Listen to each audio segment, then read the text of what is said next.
سلیمان علیہ السلام کے پاس وہ ہدہد آیا. آپ نے پوچھا تو کہاں غائب تھا اور اجازت کے بغیر کیوں گیا تھا؟ اگر تو کوئی خبر نہ لایا تو میں تجھے سزا دوں گا. تو اس نے کہا کہ میں یہاں سے نکلا، سلطنت سے دوسری سلطنت میں داخل ہوا تو ایک عجیب میں نے کیفیت دیکھی اور ایک عجیب حکومت دیکھی، عجیب معاملات دیکھے.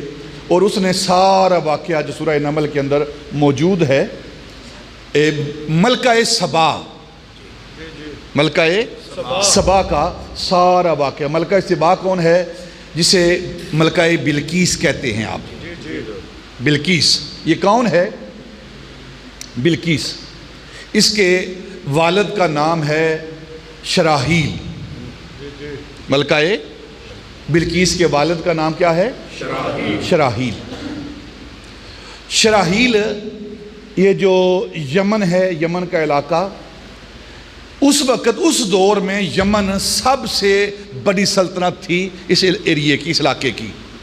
اور دوسری جو شہر تھے، دوسرے جو ملک تھے وہ چھوٹے چھوٹے ملک تھے، لیکن سب سے بڑا ملک یہ تھا.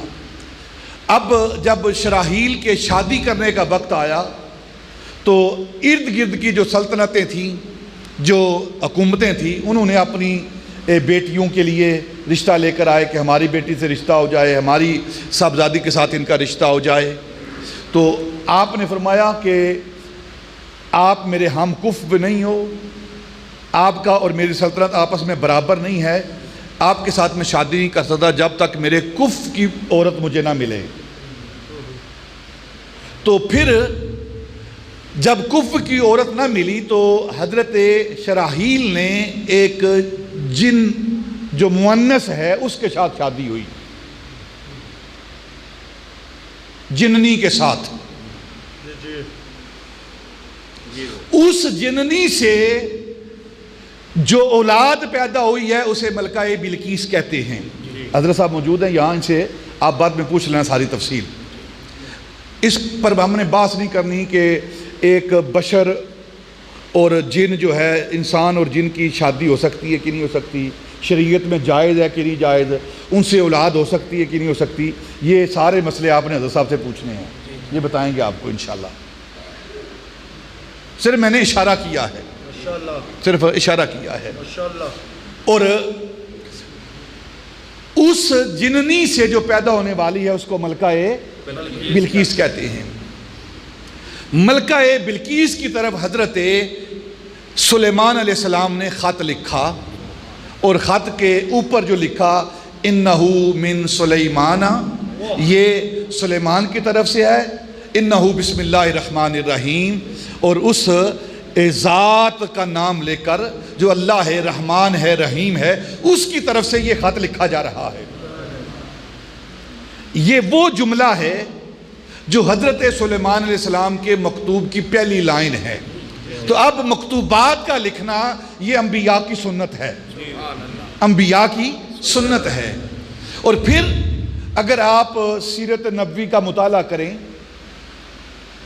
نبی پاک صلی اللہ علیہ وسلم کی سیرت کا مطالعہ کریں، سیرت کی کتابوں کا مطالعہ کریں، تو جو نبی پاک صلی اللہ علیہ وسلم نے مکتوبات لکھے ہیں، آپ نے مکتوب ارسال کیے ہیں، ان کی تعداد کم از کم 300 ہے. 300 مکتوبات ہیں جو نبی پاک صلی اللہ علیہ وسلم نے لکھے ہیں. بخاری کے اندر مکتوبات موجود ہیں، آپ کے خطوط موجود ہیں جو شاہ حبشہ کی طرف آپ نے لکھا، شاہ ایران کی طرف لکھا، نجاشی کی طرف لکھا، کیسر روم کی طرف لکھا، حبشے کے بادشاہ کی طرف لکھا، یمن کے بادشاہ کی طرف لکھا، پھر صحابہ کے نام آپ نے خطوط لکھے. اور پھر نبی پاک صلی اللہ علیہ وسلم کے بعد یہ سنت سیدنا ابوبکر صدیق کی ہے کہ آپ نے، سیدنا ابوبکر صدیق نے خطوط لکھے، پھر سیدنا عمر فاروق نے خطوط لکھے، مکتوبات لکھے، پھر سیدنا عثمان ذی النورین نے یہ خطوط لکھے، مکتوبات لکھے، پھر حضرت مولا علی رضی اللہ تعالیٰ عنہ. یہ جو نہج البلاغہ آپ کی طرف منسوب ہے، اس کے اندر کیا ہے؟ آپ کے خطبات ہیں اور آپ کے مکتوبات ہیں. تو گویا جو عمل حضرت امام ربانی کر رہے ہیں یہ انبیاء کی بھی سنت ہے، امام الانبیاء کی بھی سنت ہے، اور خلفائے راشدین کی بھی سنت ہے. اتنی بات سمجھ آ گئی آپ کو کہ یہ علیحدہ کوئی کام نہیں کیا حضرت امام ربانی نے جو پہلے نہیں ہوا. اور پھر تمام جو بزرگ ہوئے ہمارے، تمام سلاسل کے بزرگ ہوئے ہیں، آپ پڑھ لیں ان کے مکتوبات، ملفوظات، ان کے خطوط سارے ملتے ہیں. یہ ہمارے بزرگوں کا طریقہ رہا ہے.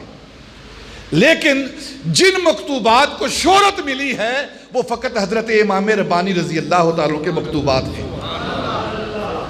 ایک مکتوب میں حضرت سیدنا ابوبکر صدیق رضی اللہ تعالیٰ عنہ کو آپ کو سناتا ہوں، اس کا مفہوم بیان کرتا ہوں. حضرموت کے گورنر کی طرف آپ نے ایک خط لکھا. اس کا سبب کیا بنا؟ جب نبی پاک صلی اللہ علیہ وسلم کا وصال مبارک ہوا تو حضرموت کے کچھ لوگوں نے جو مسلمان نہیں تھے، عورتیں جنہوں نے کلمہ نہیں پڑھا تھا، نبی پاک صلی اللہ علیہ وسلم کی ذات کے ساتھ محبت اور عشق نہیں تھا، بغض تھا اندر، تو انہوں نے نبی پاک صلی اللہ علیہ وسلم کے وصال پر خوشی کا اظہار کیا. وصال پر خوشی کا اظہار کیا. اور مومن کون ہوتے ہیں؟ جو نبی پاک کی آمد پر خوشی مناتے ہیں. نبی پاک کی آمد پر جو خوشی مناتے ہیں وہ مومن ہیں. وصال پر مومن خوشی نہیں مناتے. تو ان عورتوں نے آپ صلی اللہ علیہ وسلم کے وصال مبارک پر اس نے خوشی کا اظہار کیا اور اپنے ہاتھوں کو اس نے رنگا، مہندی لگائی اور خوشی کے نغمے گائے. تو جو گورنر حضرموت تھا نا، یمن کا گورنر، حضرموت کا گورنر، اس نے ان عورتوں کو بلا کر سزا دی. سزا کیا دی؟ اس عورت کا ہاتھ کاٹ دیا اور اس کے عورتوں کے جو دو عورتیں تھیں ان کے دانت توڑ دیے. یہ دو سامنے والے دانت، یہ سیدنا ابوبکر صدیق کی جو سیرت پڑھیں گے آپ، سیرت کے اندر جو مکتوبات کا شعبہ ہے آپ اس کو پڑھیں گے تو یہ ساری چیزیں وہاں سے ملیں گی آپ کو. تو دانت توڑ دیے اور ہاتھ کو کاٹ دیا. جب یہ خبر امیر المومنین سیدنا ابوبکر صدیق تک پہنچی تو آپ نے مکتوب ارسال کیا، خط لکھا.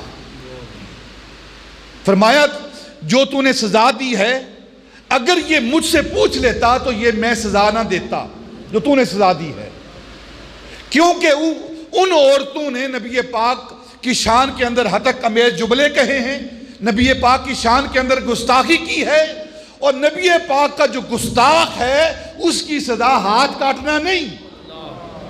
یہ سیدنا ابوبکر کے جملے ہیں.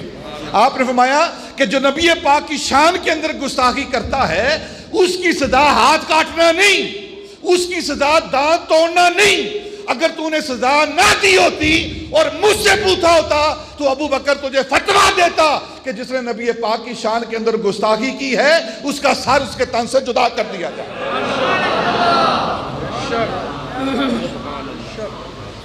اس کا سر اس کے تن سے جدا کر دیا جائے. یہ ابوبکر کا فیصلہ ہے. ابوبکر یہ فیصلہ کرتا کہ اس ملعونہ عورت کا جس نے نبی پاک کی شان کے اندر گستاخی کی ہے اس کو قتل کر دیا جائے. تو گستاخ رسول کی ایک ہی سزا،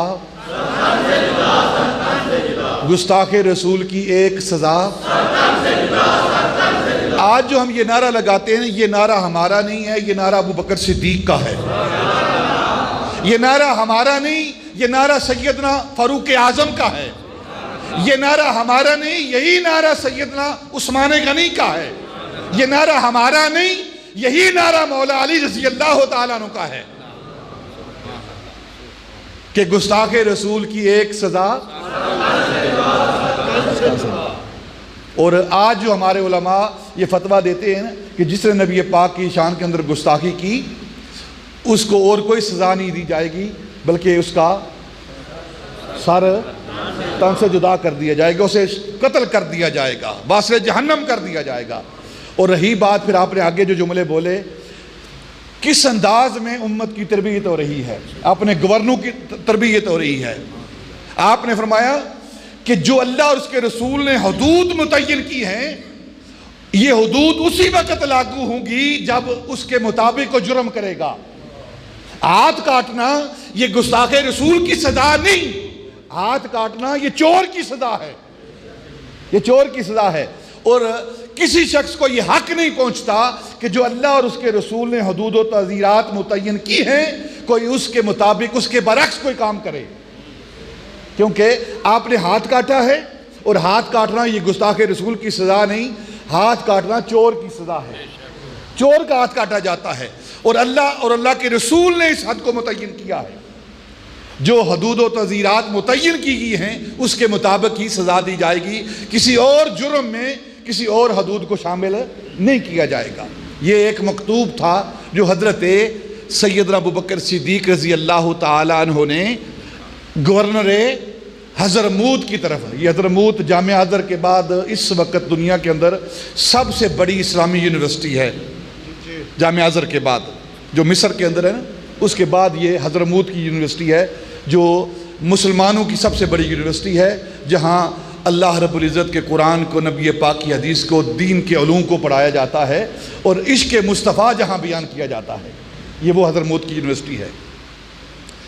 حضرت امام ربانی رضی اللہ تعالیٰ عنہ جو مکتوبات لکھے ہیں نا، اس سارے مکتوبات کا اگر خلاصہ آپ سمجھنا چاہیں تو اس کے 3 والیوم ہیں، 3 دفتر ہیں، 3 دفتر ہیں، 3 والیوم ہیں، 3 جلدیں ہیں، اس کی 3 جلدیں ہیں۔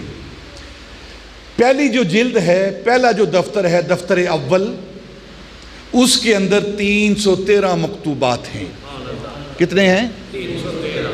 یہ بنیادی انفارمیشن ہے جو میں آپ کو دے رہا ہوں، کیونکہ حضرت امام ربانی کا تذکرہ کر رہے ہیں نا ہم، ان کا ذکر پاک کر رہے ہیں، تو جو آپ کے مکتوبات ہیں جس کی وجہ سے بڑے بڑے لوگوں کو ہدایت ملی اور قیامت تک ان مکتوبات کی وجہ سے لوگ راہ راست پر چلتے رہیں گے۔ 313 مکتوبات ہیں آپ کے جو دفتر اول کے اندر ہیں، پہلی جلد کے اندر، پہلے والیوم کے اندر۔ اور جب 313 مکتوبات مکمل ہوئے اور جمع کرنے والی ذات جو ہے اسے کہتے ہیں یار محمد جدید۔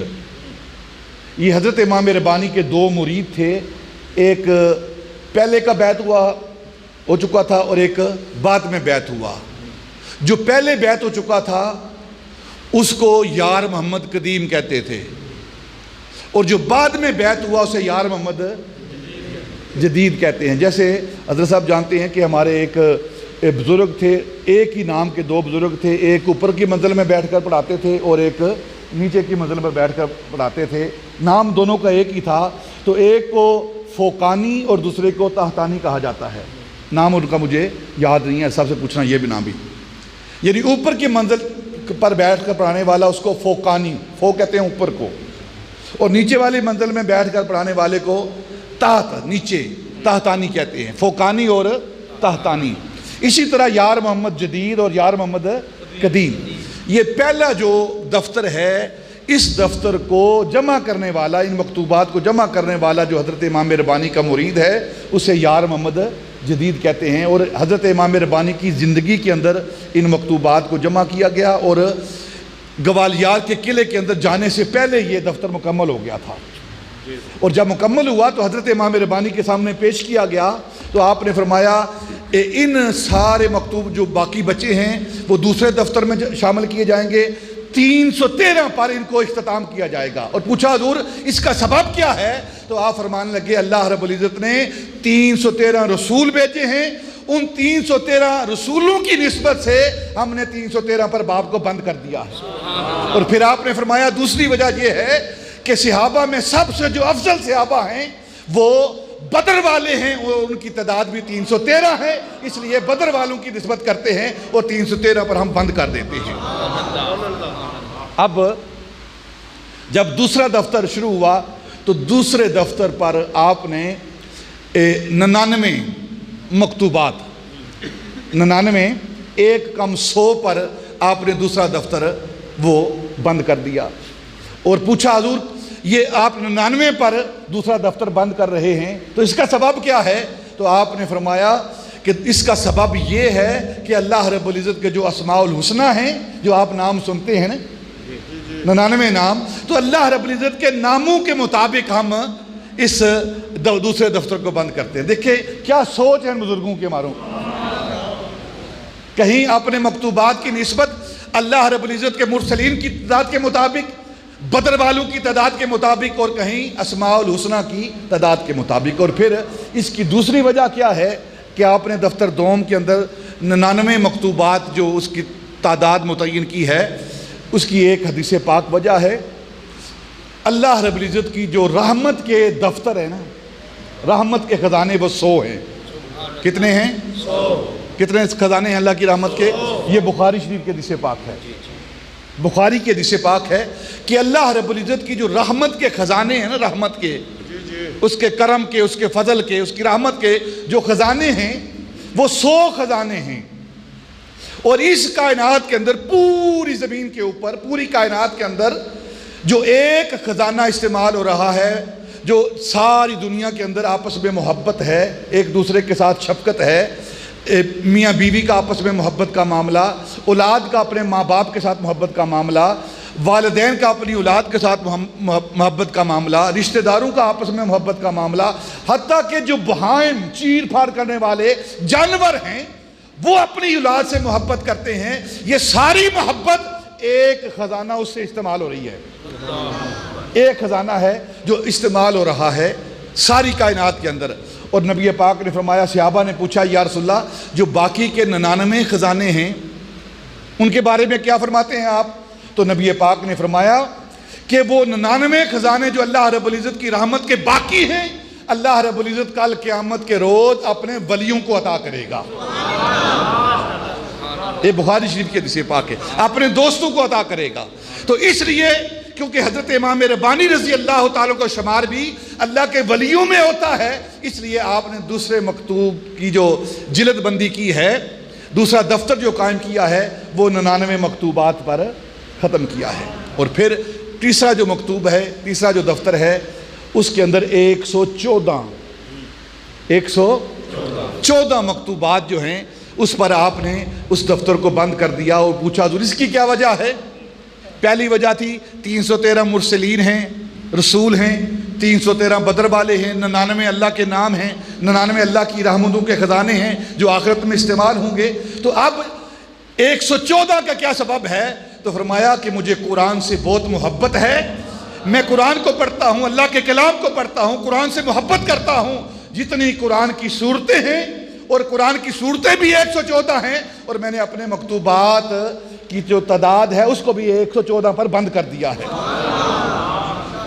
اور پھر حضرت امام ربانی رضی اللہ تعالیٰ عنہ کے جو اللہ رب العزت کی قرآن کے ساتھ جو محبت کا معاملہ ہے وہ کیسا ہے، ایک بات کر دیتا ہوں آپ کے مکتوبات میں سے ہی، اور آپ کے جو باقیہ رسائل ہیں ان میں سے مبدا معاد کی طرف سے ایک بات کرتا ہوں.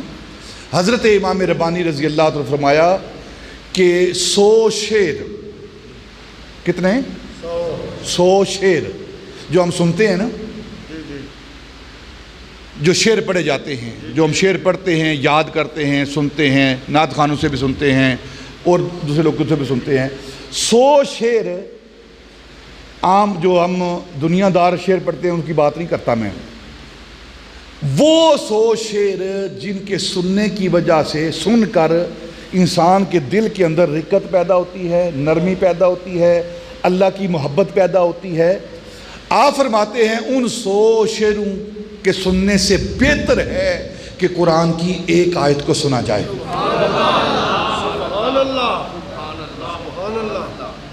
عام شعروں کی بات نہیں ہو رہی یہاں. 100 شعر جو آپ سنتے ہیں، سن کر دل نرم ہوتا ہے، آنکھوں میں آنسو آتے ہیں، اللہ کے رسول کی محبت کا داعیہ پیدا ہوتا ہے. آپ فرماتے ہیں اس سے بہتر ہے کہ آپ قرآن پاک کی ایک آیت کو سنیں، کیونکہ شعر لکھنے والے یہ دنیا کے شعراء ہیں اور یہ قرآن اللہ کا کلام ہے، اللہ کا کلام ہے. جس طرح کوئی فرد، کوئی بشر اللہ کی ذات کا مقابلہ نہیں کر سکتا، اسی طرح کسی کا کلام اللہ کے کلام کا مقابلہ نہیں کر سکتا. اللہ کے کلام کا مقابلہ نہیں کر سکتا. یہ وہ حضرت امام ربانی ہیں جن کا آج ہم ذکر کر رہے ہیں.